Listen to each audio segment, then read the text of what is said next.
Pertanyaannya sederhana tapi menegangkan. Apakah rangkaian langit Desember 2025 adalah pertanda bencana besar?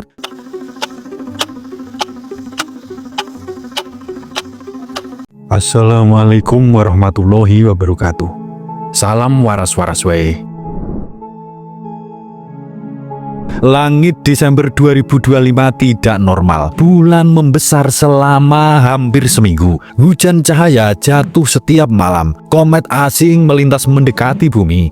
Cahaya bulan padam total pada tanggal 20. Matahari bergerak ke titik paling selatan setahun sekali. Dan hujan meteor penutup tahun muncul tepat setelahnya. 6 peristiwa besar dalam satu bulan, semuanya beruntun tanpa jeda. Dalam ilmu geotisa India kuno, pola seperti ini disebut Mahakala Sandi, persimpangan waktu besar.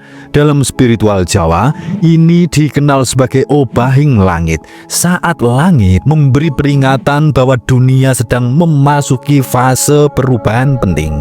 Pertanyaannya sederhana tapi menegangkan. Apakah rangkaian langit Desember 2025 adalah pertanda bencana besar? Sebelum kita bedah lebih dalam, silahkan tulis doa dan harapan panjenengan semua di kolom komentar. Dan bagi sedulurku yang muslim, jangan lupa tulis sholawat atas berkat rahmat Allah Subhanahu wa Ta'ala. Doa-doa kita semua terkabul. Fenomena yang pertama, supermoon tanggal 4 hingga 10 Desember. Ketika bulan mendekat, emosi manusia semakin memanas.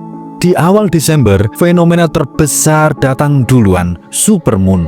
Bulan berada sangat dekat dengan bumi, terlihat lebih besar, lebih terang dan energinya lebih kuat.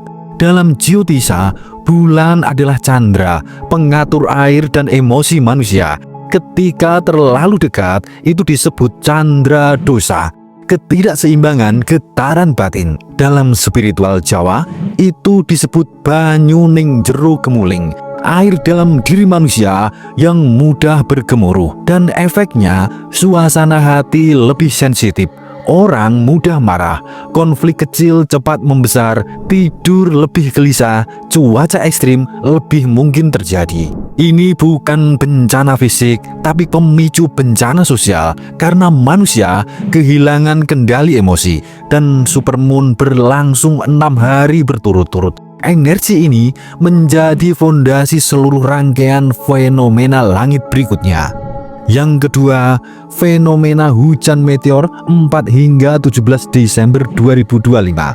Di saat supermoon masih berlangsung, hujan meteor paling terang dalam setahun terjadi. Dalam naskah Veda India, meteor disebut ulka, simbol perubahan cepat. Dalam Jawa kuno disebut lintang lumbung pecah atau tanda pembersihan alam.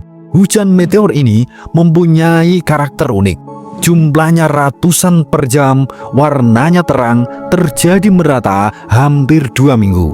Fenomena ini secara spiritual diartikan sebagai pembuangan energi lama, seolah langit sedang menurunkan cahaya penyapu. Hujan meteor Desember bertemu dengan supermoon adalah 2 energi besar yang saling menekan. Bulan meningkatkan emosi, meteor membersihkan. Pertemuan ini membuat Desember terasa intens, baik secara batin maupun sosial. Peristiwa langit yang ketiga, perlintasan terdekat komet 3i Atlas 19 Desember 2025. Puncak kejanggalan terjadi tanggal 19 Desember. Komet 3i Atlas adalah komet antar bintang, artinya bukan berasal dari tata surya kita. Komet seperti ini sangat langka dan munculnya hampir selalu dikaitkan dengan perubahan besar. Dalam geotisa, komet disebut Duma Ketu, ekor asap pertanda perubahan tatanan. Dalam istilah Jawa disebut watu geni lumampah, batu berapi yang berjalan. Maknanya ada energi asing memasuki wilayah manusia. Ada perubahan besar yang sedang disampaikan dan ada sistem dunia yang akan bergeser. Komet bukan pertanda bencana langsung, tapi penanda pergeseran zaman. Yang mengerikan bukan kometnya, tapi waktunya. Komet muncul tepat setelah Emosi manusia memuncak oleh supermoon. Langit diguyur meteor selama 13 hari. Ini terlalu rapat untuk disebut fenomena yang kebetulan. Yang keempat, fenomena langit bulan baru 20 Desember 2025. Tanggal 20 Desember, bulan memasuki fase new moon atau bulan baru. Bagian bulan yang menghadap bumi sama sekali tidak memantulkan cahaya. Dalam spiritualis, ini adalah masa paling sensitif. Dalam Jyotisa, new moon disebut amavasa atau hari kekosongan. Dalam Jawa, itu disebut tirone ratri atau malam tiruan. Kondisi manusia seperti diselimuti ketenangan yang tidak biasa. Efeknya, psikis manusia lebih lemah, kecemasan yang meningkat, keputusan emosional lebih mungkin terjadi, dan hubungan sosial yang mudah retak. Energi ini muncul sehari setelah komet dekat dengan bumi. Jadi saat tubuh dan pikiran manusia sedang labil, langit menjadi gelap total. Dalam tradisi Jawa kuno, ini bukan pertanda bencana, tapi peringatan untuk tidak gegabah dan tidak sombong. Pertanda langit yang kelima, titik balik matahari tanggal 21 Desember 2025. Satu hari setelah bulan baru tanggal 21 Desember, titik balik matahari musim dingin.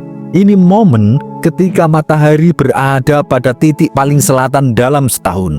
Dalam Jyotisa disebut Dakshinayana, yaitu gerbang perubahan arah matahari. Istilah Jawanya Kala Gapura atau pintu besar alam. Efek titik balik matahari adalah cuaca ekstrim yang sering muncul. Energi dunia bergerak ke fase baru, kegelisahan kolektif yang meningkat, dan pola politik yang berubah, serta banyak keputusan penting biasanya muncul pada momen-momen ini.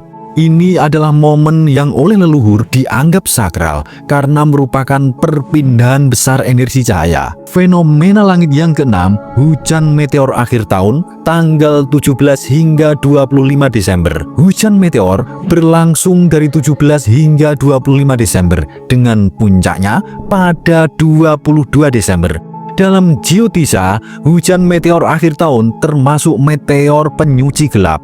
Dalam Jawa disebut padusan langit atau proses penyucian akhir. Walaupun intensitasnya tidak sebesar biasanya, dan ini dianggap sebagai pembersihan terakhir. Penutup siklus 2025, awal energi baru untuk 2026, dan penyeimbang energi supermoon dan komet akhir tahun. Apakah ini adalah pertanda bencana? Tidak secara langsung, tapi fenomena langit yang beruntun seperti ini adalah indikator kuat adanya perubahan besar. Tanda-tanda seperti ini biasanya diikuti oleh bencana sosial, konflik politik, kerusuhan, pergolakan negara, dan ketegangan antar kelompok. Bencana alam tidak disebabkan oleh fenomena langit, tetapi sering bersamaan karena siklus alam yang sedang tinggi. Banjir, badai, gempa bumi, dan aktivitas gunung berapi. Bencana batin manusia. Ini yang paling sering terjadi, stres kolektif, meningkatnya rasa takut, banyak orang depresi, banyak orang mengambil keputusan yang salah, dan banyak terjadi fenomena pertengkaran keluarga. Jadi, apakah ini pertanda bencana? Suradira Jayaningrat lebur dening pangastuti.